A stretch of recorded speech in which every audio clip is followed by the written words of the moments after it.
আমরা এখন অতীতের যে কোনো সময়ের চাইতে বেশি শক্তিশালী। আসসালামু আলাইকুম বন্ধুরা, আশা করি আপনারা সকলেই ভালো আছেন। তো আজকে যে বিষয়টা নিয়ে আপনাদের মাঝে হাজির হয়েছি সেটি হচ্ছে, আপনারা সকলেই জানেন যে বর্তমান বাংলাদেশের প্রধান উপদেষ্টা হচ্ছে ডক্টর মোহাম্মদ ইউনূস। তো তিনি বেশ ভালো ভালো কথা বলছেন, ভালো ভালো কাজ করার আশা আকাঙ্ক্ষা প্রকাশ করছেন, সকলেই সেটি প্রশংসা করছে। তো এবার তিনি বলছেন যে বাংলাদেশ অন্য অন্য সময়ের থেকে এখন বর্তমান সব থেকে একটা শক্তিশালীর দিকে এগিয়ে যাচ্ছে, বা অন্যান্য সময়ের থেকে বর্তমান শক্তিশালী অবস্থানে আছে। তো এটা একটা খুবই প্রশংসার দাবি, বা তিনি যে ধরনের কাজকর্ম করে যাচ্ছেন এটা সামনে হয়তো আরও উন্নতি হবে দেশটা। তো চলুন আমরা তার মুখ থেকে সে কথাগুলো একটু শুনি। আমার বাক রুদ্ধ। আজকে এই অনুষ্ঠানে আমাদের জাতির কৃতি সন্তানদের এখানে পেয়ে, তাদেরকে সম্মাননা দেওয়ার সুযোগ পেয়ে আমরা সবাই আনন্দে আপ্লুত। সবাই তাদের জন্য একটু জোরে হাততালি দিই সবাই।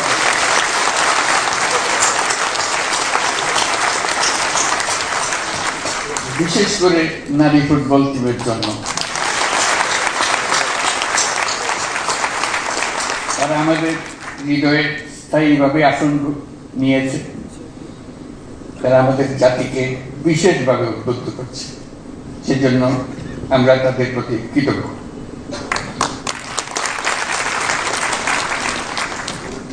প্রিয় সুধীবৃন্দ, দেশের বরেণ্য ব্যক্তিত্ব যারা আজ 21শে পদকে ভূষিত হয়েছেন, তাদেরকে দেশবাসীর পক্ষ থেকে অভিনন্দন জানাচ্ছি। আপনাদের অবদানের জন্য জাতি বিশেষভাবে কৃতজ্ঞ। আপনারা জাতির পথ প্রদর্শক। আপনাদের অবদানে উদ্বুদ্ধ হয়ে জাতি দৃঢ় বিশ্বাসে জাতিপুঞ্জের মজলিসে ক্রমাগতভাবে উন্নততর অবস্থানে নিজেকে প্রতিষ্ঠিত করবে। গত বছরের 5ই আগস্ট ছাত্র শ্রমিক জনতার অভ্যুত্থানের মধ্য দিয়ে আমরা পেয়েছি এক নতুন বাংলাদেশ। এই বিজয়ের মধ্য দিয়ে সুযোগ এসছে এই নতুন বাংলাদেশ নির্মাণের। আজ এই পদক প্রদান অনুষ্ঠানে আমি গভীর শ্রদ্ধা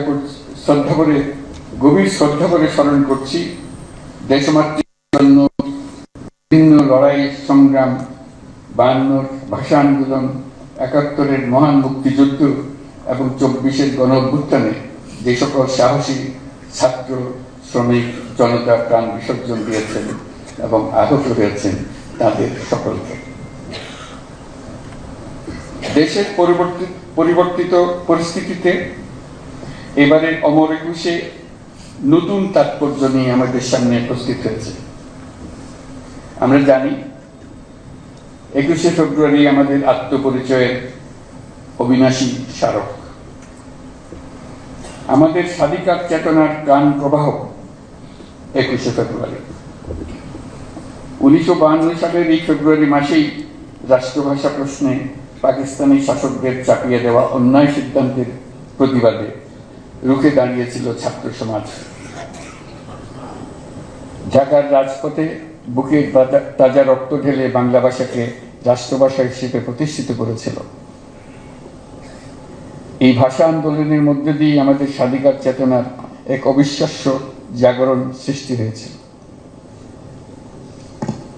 আমরা এখন অতীতের যে কোনো সময়ের চাইতে বেশি শক্তিশালী, উদ্যমী এবং সৃজনশীল।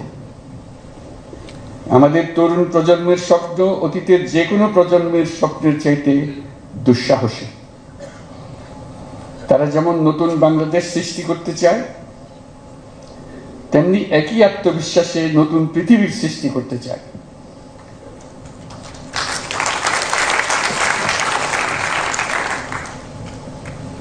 নতুন পৃথিবী সৃষ্টিতে তারা নেতৃত্ব দিতে চায়। সেই নেতৃত্ব দেওয়ার জন্য তারা প্রস্তুত। ছেলেরাও প্রস্তুত, মেয়েরাও প্রস্তুত। তারা ঘুণে ধরা আত্মবিনাশী সভ্যতার বন্ধন মুক্ত হয়ে তাদের স্বপ্নের নতুন সভ্যতা গড়তে চায়। সেই সভ্যতার মূল লক্ষ্য থাকবে পৃথিবীর সকল সম্পদের উপর প্রতিটি মানুষের সমান অধিকার নিশ্চিত করা, প্রতিটি মানুষের স্বপ্ন দেখার এবং সেই স্বপ্ন বাস্তবায়নের সকল সুযোগ নিশ্চিত করা, মানুষের জীবনযাত্রাকে এমনভাবে গড়ে তোলা যাতে করে পৃথিবীর অস্তিত্ব কোনো রকমে বিঘ্নিত না হয় এবং পৃথিবীর উপর বসবাসরত সকল প্রাণীর সুস্বাস্থ্য নিয়ে বেঁচে থাকা কোনো রকমে বিঘ্নিত না হয়। আজ এই মহান শহীদ দিবস ও আন্তর্জাতিক মাতৃভাষা দিবস 2025 উদযাপনের স্মরণীয় দিনে আমরা জাতির এই স্বপ্নের আশু বাস্তবায়ন নিশ্চিত হোক এই কামনা করছি। দেশে যারা আজ জাতির পক্ষ থেকে স্বীকৃতি পেলেন, কৃতজ্ঞতা জানাচ্ছি এবং তাদেরকে আবারও অভিনন্দন জানাচ্ছি। মহান আল্লাহ আমাদের স্বপ্ন বাস্তবায়নে সহায়ক হোক। ধন্যবাদ।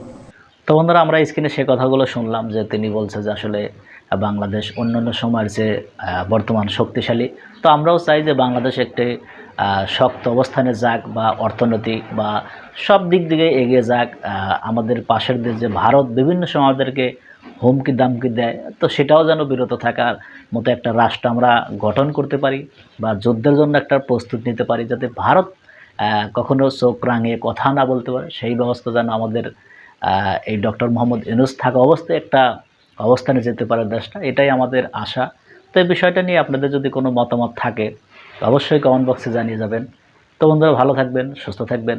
দেখা হবে পরবর্তী কোনো ভিডিও নিয়ে। সে পর্যন্ত ভালো থাকুন। আল্লাহ হাফেজ।